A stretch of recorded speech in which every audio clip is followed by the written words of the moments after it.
कोकणातील पहिला दिवस आणि जेव्हा एक कोकणी माणूस कोकणात जातो तेव्हा तो नक्की काय काय करतो, तसेच अगदी सकाळपासून ते पार संध्याकाळपर्यंत गावची मंडळी काय काय करत असतात, चला आजच्या या व्हिडिओमध्ये पाहूया. सकाळचे 8 वाजले होते.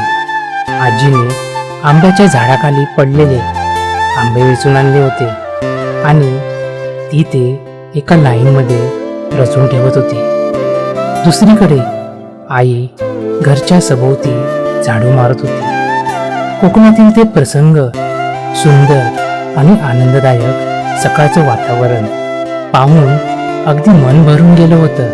त्यानंतर आजी माझ्यासाठी गरम गरम पोळ्या बनवत होती. वा, कितीही वय झालं तरी असू दे, आजी अजूनही चुलीकडे बसून स्वयंपाक करते आणि बाहेरची कष्टाची कामं सुद्धा अगदी हिमतीने करते. मग काय, मी आजीने बनवलेल्या त्या गरम पोळ्यांवर मस्त ताव मारत होतो.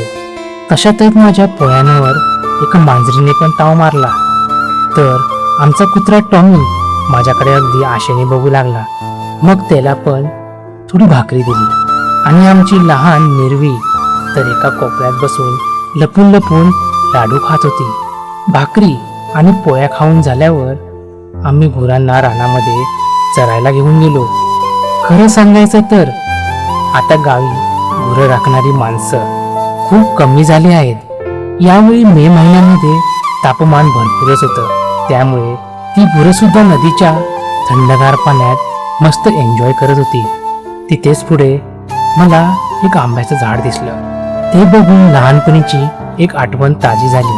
लहानपणी आम्ही आंब्याच्या झाडावर दगड मारून आंबे पडायचो. मग मी पण ते जुने दिवस आठवले आणि आंब्याच्या त्या झाडावर नेम धरून दगड मारायला लागलो.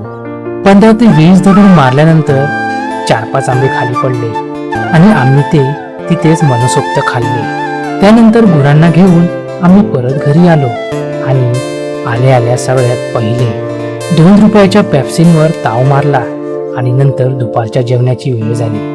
गावी आलं की शेणाने सारवलेल्या जमिनीवर आपल्या माणसांसोबत खाली मांडी घालून बसून जेवणाची जी पद्धत असते ना, ती खरंच खूप भारी असते. जेवण झाल्यावर अगदी शांतपणे अंगणातल्या सावळीत झोपलो. अंगणात झोपण्याची मजा काही वेगळीच असते.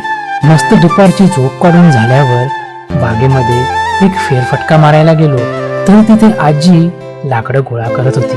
काष्टी घालून शेतात आणि बागेत मेहनत करणारी ही कदाचित शेवटची पिढी आहे जी एवढ्या प्रामाणिक कष्टाने जगते. आजीचं शरीर जरी आता म्हातारं होत चाललं असलं तरी तिचा आत्मविश्वास आणि हिंमत अजूनही वाघासारखी खंबीर आहे. आणि ही आजच्या पोरांना लाजिरवाणी करणारी गोष्ट आहे, कारण आजची पोरं फक्त मोबाईलवर गेम खेळण्यात आणि सोशल मीडियावर व्यस्त असतात. जी जुनी माणसं जेवढी मेहनती आहेत ना, तेवढी मेहनत आजच्या पोरांना कधीच जमणार नाही.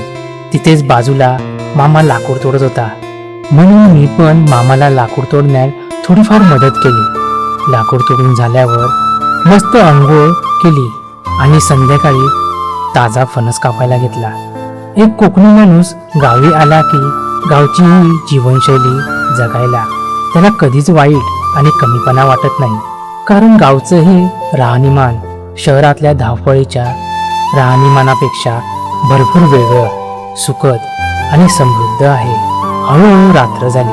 पप्पा अंगणात झाडू तयार करण्यासाठी नारळाच्या झाडांचा हेर काढत होते, तर दुसरीकडे आई, आजी, ताई आमच्या त्या छोट्याशा पारंपरिक चुलीवर रात्रीचं गरमागरम जेवण बनवत होत्या. जेवण बनवून झाल्यावर आजचा दिवस खूप खास होता, कारण आज पप्पांचा वाढदिवस होता. आम्ही सगळ्यांनी मिळून गावी पप्पांचा वाढदिवस साजरा केला. घरातल्या सर्वांना असं एकत्र आणि आनंदात पाहून मन अगदी तृप्त झालं. बर्थडे सेलिब्रेशन करून आम्ही सगळे रात्री जेवायला बसलो. अशा प्रकारे आजचा कोकणातील सुंदर दिवस कसा संपला हे समजलंच नाही. भेटूया अशाच नवीन आणि रंजक व्हिडिओमध्ये. तोपर्यंत जय शिवराय मित्रांनो.